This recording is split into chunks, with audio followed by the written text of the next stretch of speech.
Tumalo kay Carlo Paalam na si Yafai, pinagretiro si Edwards. Ang tumalo sa ating kababayan na si Carlo Paalam nung Tokyo Olympics sa Japan na si Galal Yafai ay pinagretiro ang former IBF flyweight champion na si Sunny Edwards sa katatapos nilang laban kanina lamang sa United Kingdom, kung saan tinapos ng Olympian gold medalist na si Galal Yafai ang laban sa round 6 via technical knockout at nasungkit ang WBC interim flyweight title.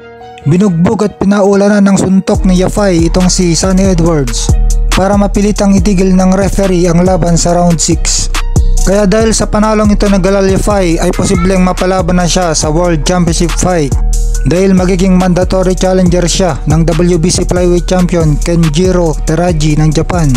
Tingin natin mga lods sa magandang bakbakan ng Galal Yafai ng UK versus Kenjiro Teraji ng Japan kung sakali. Wala pa rin talo itong si Galal Yafai at may record ngayon na 9 wins, 0 loss at 7 knockout. Samantala, pangalawang talo naman ito ni Sunny Edwards.